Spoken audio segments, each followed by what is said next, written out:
All right, happy to get a hard-fought victory here at home and earn ourselves, after today's events, share first place. So obviously, everything that all the goals that we set when the season started are right there in front of us.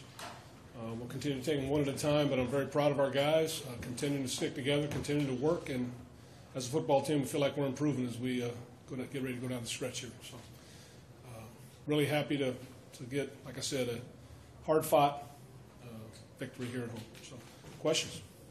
I know most of your offense went through Lynch, but you got some good production out of some other guys towards the end of the game, Patterson and Holton. Can you talk about how you were able to get other guys involved? Yeah, Cordarrelle really played a heck of a game. He was impactful on special teams. He was impactful as a receiver, as a blocker, as a ball carrier. I mean, he's played really well for us today. Johnny Holton came up, that toe tap there on that touchdown drive, and we went to 10-point lead there. Just following that, Marshawn, that great play on third down where he kind of went beast mode there and went through a couple of defenders. It was really good stuff. What was your message at halftime? The offense looked like they struggled a bit in the first half. The second half, they really got going. Yeah, we talked about, protect and produce. That's what we wanted to do, protect the ball, protect the quarterback, and produce points. And, we got to go and had a couple key drives there in the second half to put the game away. Well, I don't believe that you let the Giants throw 200 yards for the last couple of weeks. 200 is a benchmark. I'm loving it. Talk about that, that's 2 weeks straight that, the secondary, That we played very well. Yeah, two weeks in a row that we played very well. Held our opponent under 300 yards and really kept us in the game early when we were not firing on all cylinders offensively. But we hit our stride in the second half, made some tremendous drives to put the game away. Marshawn came out after the touchdown. Did he tweak something? I mean, he came back in eventually, but did he have any kind of issue? No, I think he was okay. Yeah. What did that play do to get you guys sparked early on? The first one we popped for the touchdown? Yeah, it was just obviously an explosive play. I think the long run of the year for him with us. It was a great job executing the play and him hitting it and taking it to the house. So it was awesome for us to get that start. Talk before about how much everything you've had since the suspension. What has been the key for the way Marshawn has played the last few weeks to come back from that? What has been the key? Yeah, what have you seen different from him? Well, I kind of spoke to that. I think after when he came back from the suspension, I've seen a little more pep in the step, a little more. I mean, I can't speak for him. I know what I see. It's been good. I welcome it, and we're taking full advantage of it. Coach, Richard put the ball on the ground like 4 times. Was it just one of those? I hope it's one of those that comes and goes and we don't see again. He's been really reliable for us. An excellent. Player for us. We count on him, to do, a lot of different things, and securing the ball is really important. And I thought he was loose with it today. You guys haven't the great takeaways considering the 2 big ones in the first half. What about you guys? Yeah, it's huge, especially the one, at the end of the half there with, when Khalil takes the ball off the quarterback, in the red zone, they're knocking on the door right there. They're certain to get points or have a high likelihood of getting some kind of points, and to snuff it out right like that and take the ball off them, that was huge. That play that you were just talking about, did you get a good look at it? And how many people in the NFL can make that? I know one that can. He's pretty special. There were 2 plays that just stood out to me. Well, 3. I think that one there with Khalil. I think the beast mode on that third down conversion. I thought that Cordarrelle there at the end when we had to have a play and we get an explosive there. Those plays just stand out as grown man ball. I mean, just guys that are really playing, outstanding, making an outstanding play for our cause, for us to win. Coach, we were not trying to sidestep this victory. I saw you talking to Eli walking off the field. I just basically said, hey, man, hang in there. I love you and your family. I have a lot of respect for you. And I know it's been a tough deal for you. That was it. You tied for first place. Pretty excited about your chances to get in the postseason, or just want the team to just focus? Just one at a time, just like we've been doing. We've been purposeful in our work. We understand, the scenario, where we are and what we need to get done. And what we need to get done is 1 week at a time, keep improving as a football team, need to stay together no matter what the noise is outside. Sometimes the noise gets loud. Sometimes it gets loud in another direction. But for us not to focus on anything but the work, the preparation, the recovery, and then going out and competing our tails off. Donald Kennedy went down in the third quarter for briefly. Needed back in the game. Mhm. So he struggled with his back. Yeah, he was able to return. I think, all the guys that got nicked up and got evaluated for whatever reason with our trainers and doctors were able to return. So we finished the game with everybody upright. Jack, you mentioned the team improvement. What has stood out to you as the biggest improvement this team's made in the last couple of weeks? I think the efficiency of our run game. I think the effectiveness of our defense to force turnovers and get off on third down. I think it's just, we've been playing, in particular in the first 3 quarters, the last couple of weeks, and it really has allowed us to be on good footing. I know you haven't seen film, but the punt on which Marquette was tackled, do you think that was just a blown block? It was. Yeah, we see our little tablets tell us quite a bit, so we already know. Good, what's that? Okay, thanks. Thank you.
basically said, hey man, hang in there.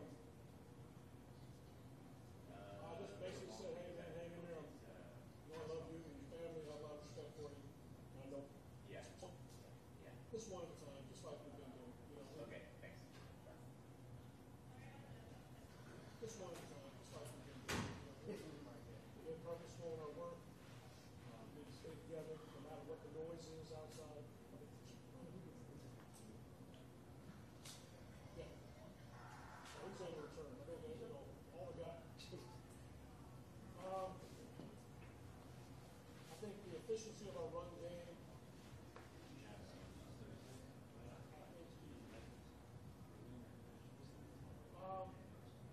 I think the efficiency of our run game.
Do I need one?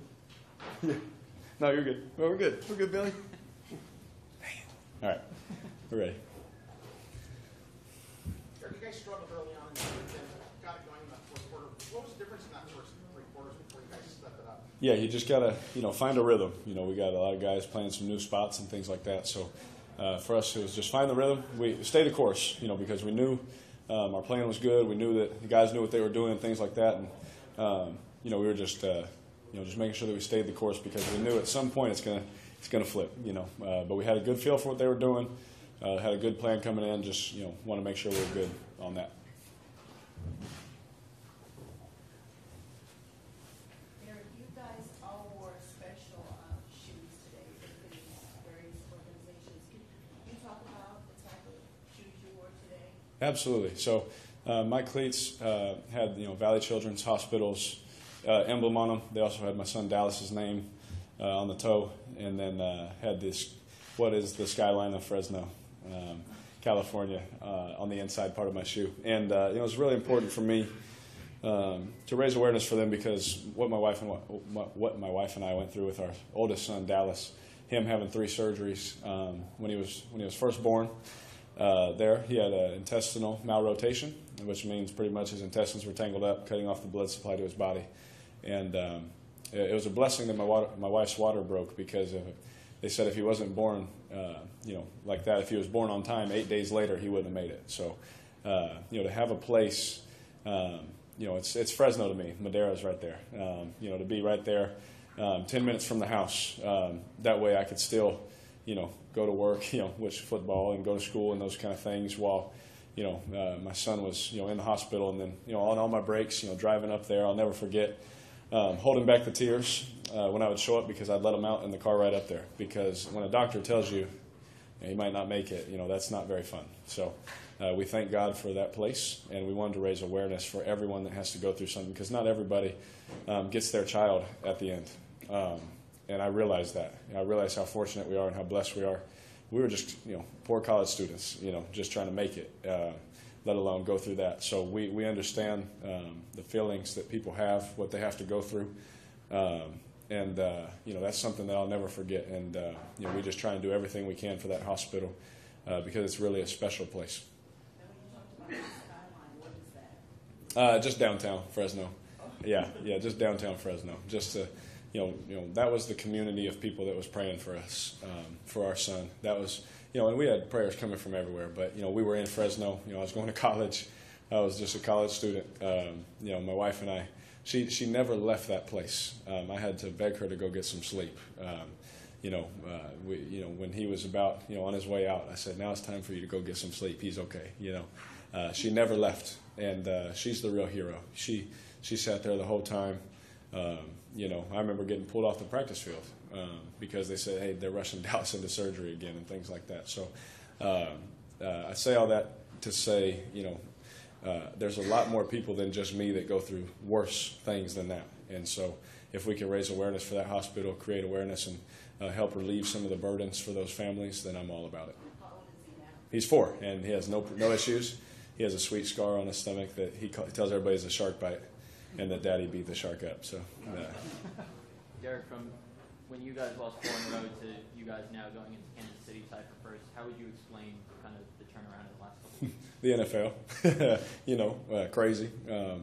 You got to stay the course. There's a lot of adversity that happens every season. You wish you could just go out and win them all, and do it in a good way. But that just hasn't been our road this year. It's been a little bit more difficult, and a lot of it's because of ourselves. But we're in a situation that all of our goals are still right in front of us. Like, it's not just right in front of us; it's there. Everything we want to do is right there, and we realize that. And we have, like I said, we have a good group of guys that's growing. Coach Del Rio said it best: our team is growing, and we're learning. This group of guys is different than last year. It's every year is a new year, and we're learning now how to prepare, how to recover our bodies, how to prepare, and how to compete. And we're learning how to win games. And as long as we can get hot right around now, this is the time to do it. What did you see on Marshawn's first touchdown? Yeah, so it's just a check run. We had the look that we wanted, so we just were able get it into the right, way, that we wanted to run it. And, I saw the guy, we ran a power scheme. The backside linebacker came to play it. It was a little bit over it. The safety fit on the same side, and Marshawn was able to pop free. What kind of lift has Marshawn given you the last couple of weeks? Oh, man, it's awesome. We talk about all the time. Run game's my best friend. Whenever we can just get that going and have the run game rolling like that. That's any quarterback loves that because if you can hand the ball in a 4-minute scenario 3 times in a row and just get a first down, it's a lot less pressure, on the quarterbacks and receivers. And I don't know a quarterback that wouldn't want that. So being able to have him and have DeAndre and Jalen and Mays comes in obviously for some situational things and being able to have those guys. But really Marshawn has just taken over, and I think today we had 100 yards, which is awesome. Anytime you can do that, the ball's in your hands. Anytime you can run the ball efficiently, you're moving the chains. So, that just helps, us in the pass game element of it.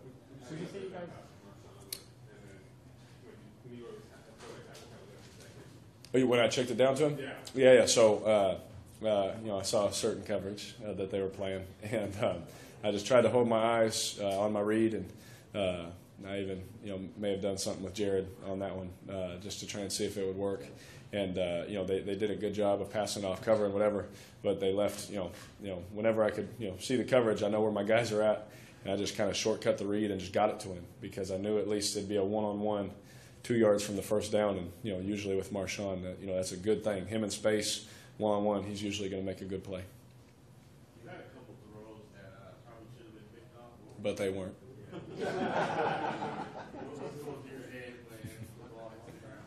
Thank you, Lord. Thank you. The first one I had to throw before he broke, and that's a tough one because 21 has his eyes on me, and Jared's still in his route, and so I let the ball go, and we just were on a different page. That's all that one was. And then the second one, when I went to throw it, I threw it, and I guess I threw it a little too far, and thank goodness that he dropped it. With Cooper and Crabtree out this week, was the main goal to make Patterson the weapon for you guys on the passing attack? To be honest, it was just we were going into it saying, hey, everyone just has to fill their role. It wasn't just one guy that, hey, we're going to get it to him. Now, when he got the ball in his hands, he did some fantastic things. So it looks like, hey, we were going to get it to him and things like that. But it was just, hey, you play your spot. If the play, the coverage is designed to come to you, it'll come to you. And I thought those wideouts, obviously that's not an easy thing when you lose your two starters, to go out there and for those guys to, be efficient. Like you said, he almost had 100 yards. Johnny had a touchdown, and Seth, did his thing, and our tight ends really stepped up. For them to do those things, we knew it was going to take everybody.